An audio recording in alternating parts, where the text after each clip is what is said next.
주님 사랑으로 다시 일어서라 이런 제목으로 하나님 말씀 증거하겠습니다.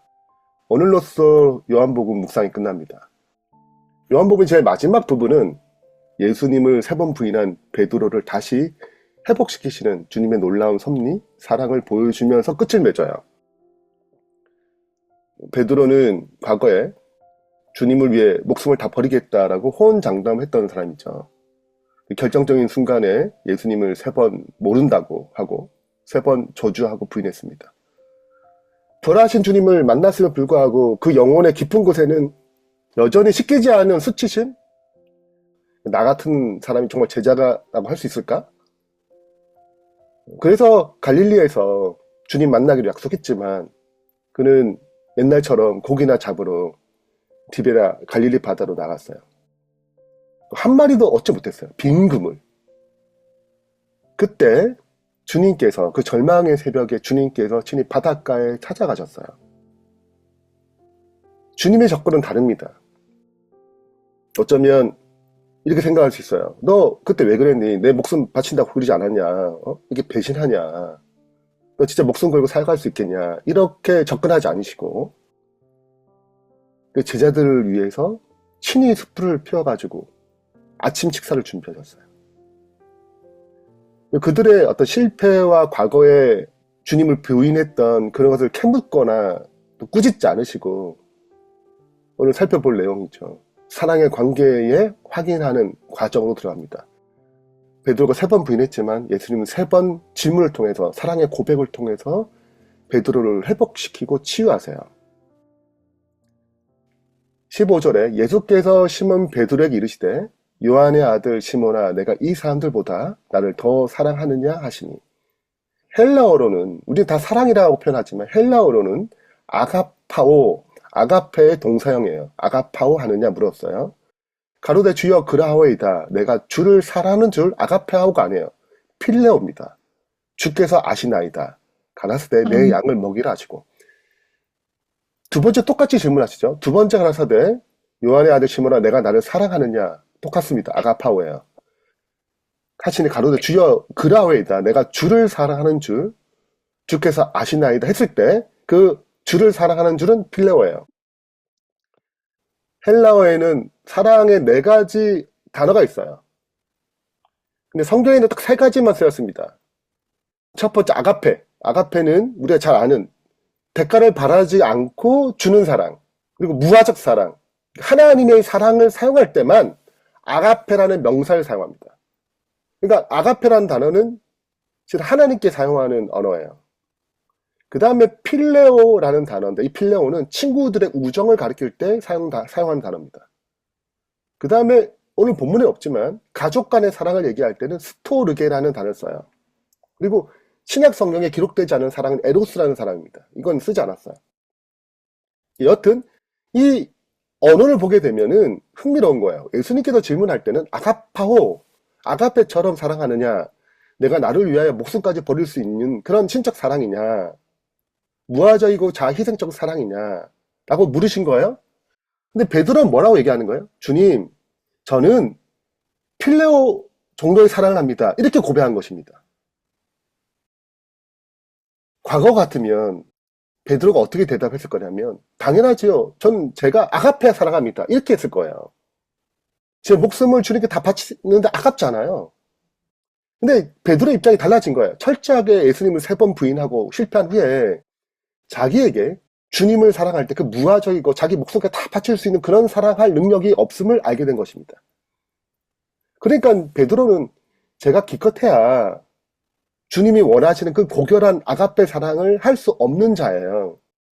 저는 친구를 사랑하는 정도의 얕은 필레오밖에 사랑할 수밖에 없는 그건 초라한 죄인일 뿐이에요 라고 고백한 것입니다. 자신이 할 수 있는 사랑을 얘기한 거예요. 근데 3번째 질문은 더 특이합니다. 3번째 가라사대 요한의 아들 시몬아 내가 나를 필레오하느냐 이렇게 물었어요. 너 말처럼 너가 정말 필레오하느냐 물었어요. 주께서 3번째 내가 나를 사랑하느냐 하심으로 베드로가 근심하여 가로되 주여 모든 것을 아시오매 내가 주를 필레오하는 줄을 주께서 아시나이다. 예수께서 가라사 내 양을 먹이다. 세 번째 질문은 예수님께서 베드로의 수준까지 내려오십니다.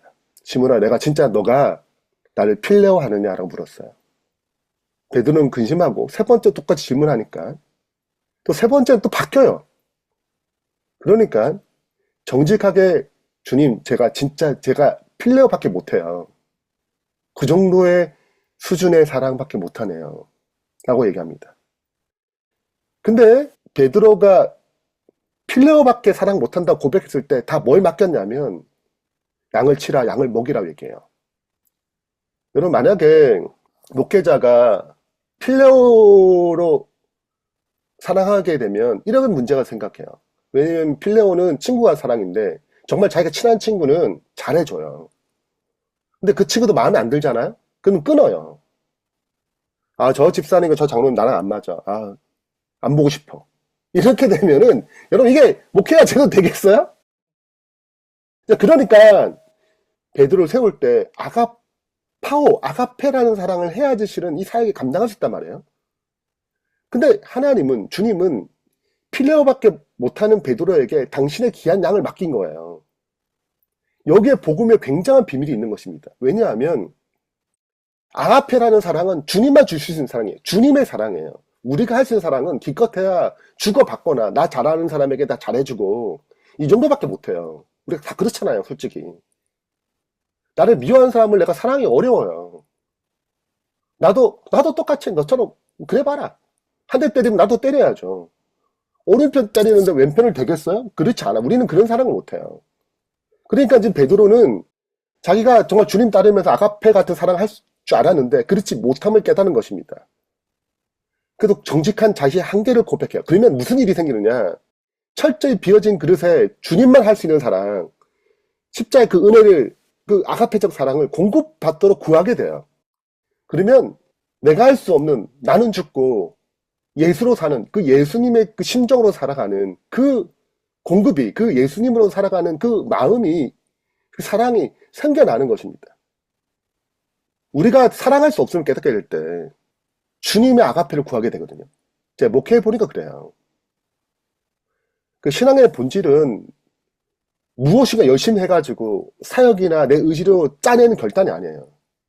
무엇보다도 선행되는 게 뭐냐면 주님과 친밀한 사랑의 관계입니다. 왜냐하면 이 사랑을 통해서 공급받거든요. 그래야지 주님의 일을 할 때 기쁨을 섬길 수 있어요. 아니면 금방 감정이 고갈되고 너무 힘든 것입니다. 이게 다 사람 부딪히는 일이거든요. 인간의 한계를 느껴요. 그 사람을 사랑할 수 없음을 느낍니다. 주님과 관계의 가운데 주님의 무한한 사랑, 자기를 부인함에도 불구하고 찾아오셔서 그를 회복시키는 그런 사랑, 그 사랑이 공급될 때 우리의 신앙이, 우리의 삶이 참된 기쁨으로, 참된 평화로 살아갈 수 있는 것이죠. 베드로의 사랑의 관계를 확인한 다음에 사명을 위임하고 주님께서 베드로의 인생이 어떻게 될 것인지를 설명하세요. 내가 진실로 내게 이르노니 젊어서는 내가 스스로 띠를 띠고 원하는 곳을 다녔거니와 늙어서는 내 팔을 벌리니 남이 내게 띠를 띠우고 원하지 않은 곳으로 가리라.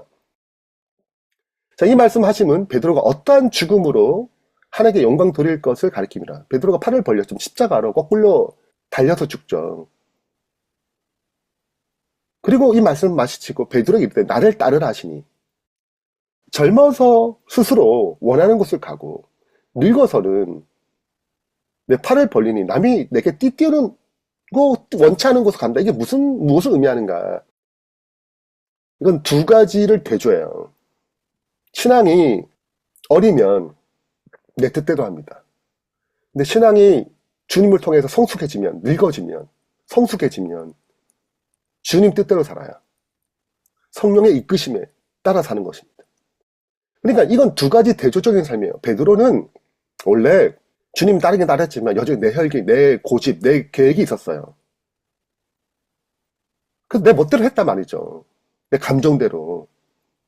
근데 예수님께 말씀하신 것입니다. 이 십자가에 통과하고 그에게 거칠었던 성격이 주님을 통해서 성품이 변화되면서 주님께 맡기는 삶, 성령의 이끌심으로 따라가는 삶, 내 육신이 싫어도 성령이 가라 하시면 가는 삶, 내 감정으로 도저히 저 삶을 용서할 수 없는데, 사랑할 수 없는데 주님께서 품으라 하시니 그 사람을 품을 수 있는 마음, 용서할 수 있는 마음, 이것이 나타난 거죠.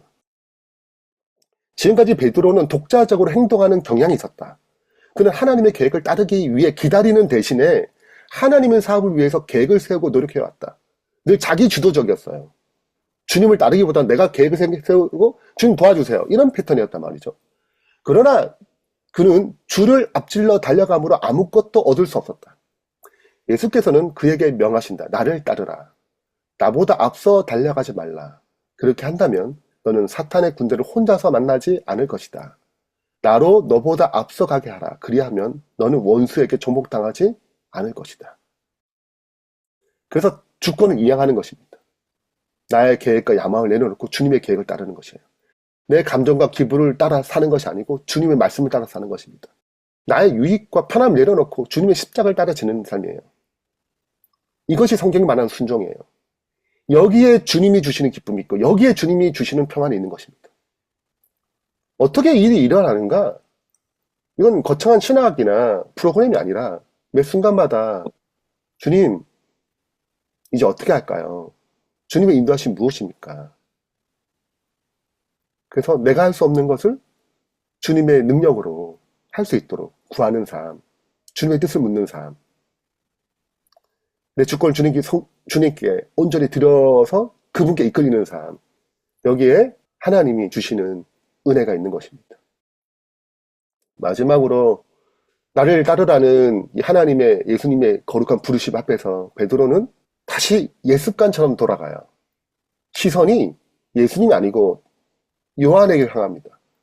21절 이에 베드로가 그를 보고 요한 보고 예수께 여짜오되 주여 이 사람은 어떻게 되겠사옵나이까? 아마 요한이 가장 나이버린 것 같아요. 베드로에게. 그러니까 제 길은 알겠는데 요한은 어때요? 저보다 편한 길 가는 거 아니에요? 저보다 더 높은 사명 받는 거 아니에요? 저 사람 운명은 어떻게 돼요? 이 질문 속에 베드로의 호기심도 있고 비교 의식도 있고 그 마음과 깊은 가운데 질투심이 섞여 있는 거예요. 베드로가 주님을 따르면서 멈춰서 가지고 뒤를 돌아본 거죠.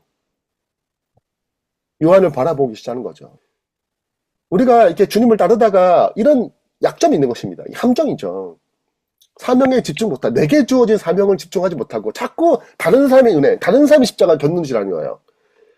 나는 이 재능이 없는데 왜 저 사람은 저런 재능이 있지? 주님 왜 나는 없는데 왜 저 사람은 자꾸 주세요? 내 기도를 하나 응답 안 되는 것 같은데 왜 저 사람만 기도 잘 응답되는 것 같아요? 내 십자가 너무 무거운데 저 사람은 가벼운 것 같아요. 저 사람 별거 안 한 것 같은데 열매가 많아. 억울해요. 그러면 영적 침체에 빠집니다. 그래서 신앙에 치명적인 이 함정, 이 비교의 늪이 있어요. 이 4단계로 흘러가거든요. 시선이 분산됩니다. 주님께로 고정돼야 되는데 자꾸 주변을 봐요. 그러면 의문을 제기합니다. 비교되거든요. 쟤는 왜 저렇지? 나는 왜 이럴까? 저 사람 저렇게 해줬는데 나는 왜 저렇지? 의문을 제기합니다. 세 번째, 그러면 억울함이 생겨요. 질투심이 생겨요. 그러면 물에 빠지는 것입니다. 마치 베드로가 예수님 보고 바다 위를 걸었는데 보고 싶은 거예요. 다른 제자들 주님의 시선을 놓친 그 결과가 뭐예요? 물에 빠지는 거예요. 그래서 주님은 단호하게 이렇게 얘기합니다. 내게 무슨 상관이냐? 너는 나를 따르라. 요한의 인생은 주님이 책임지는 거예요. 너는 너 인생에 너에 주어진 사명에 은혜에 집중해라. 다른 사람이 쳐다보지 말고 다른 사람이 어떤 축복을 받든 어떤 십자가를 갖든 주님께 그 사람이 허락하는 절대 주권이에요. 내가 상관할 바가 아니에요. 그렇기 때문에 자꾸 시선이 이렇게 흘러갈 때 주님만 바라보는 훈련이 필요한 것입니다. 그래서 오직 주님 한 분으로 만족하는 더 이상 남을 부러워하거나 질투하지 않은 매 순간 내 시선이 주님께 고정되는 그런 주님의 백성 되길 바랍니다. 결론을 맺으면서 넘어졌던 이 제자들을 다시 어떻게 회복시키는가. 첫 번째 동기예요. 아가페의 사랑을 공급받아야 돼요. 우리는 기껏해 필러밖에 못해요. 그 사랑을 공급받아야 돼요. 그 사역하기 전에 주님의 사랑을 공급받는 것. 이거 첫 번째 동기미의 변화입니다. 두 번째 방향은 선명해요. 성령이 이끄시는 대로. 우리 늙어야 돼요. 너무 젊어요. 세 번째는 단 하나의 시선이 필요합니다. 주변이 아니고 비교를 내려놓고 주님만 묵묵히 바라보며 따라가는 신앙. 오늘 그런 신앙으로 주님 앞에 다시 회복되고 주님의 사랑으로 든든히 서가는 주의 충성된 백성 되길 바라면서 말씀 마치겠습니다.